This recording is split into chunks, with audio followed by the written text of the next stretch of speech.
मुलांना. प्राध्यापक Krishna Bagul sir, MA BEd English.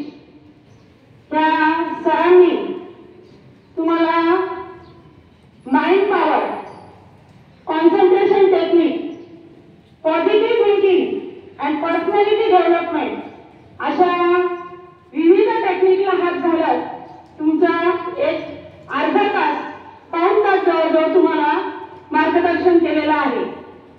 त्याला तुम्ही उत्तम प्रतिसाद दिला त्याबद्दल सर्वात प्रथम विद्यालयाच्या वतीने मी बागुल सरांचे मनपूर्वक आभार मानते.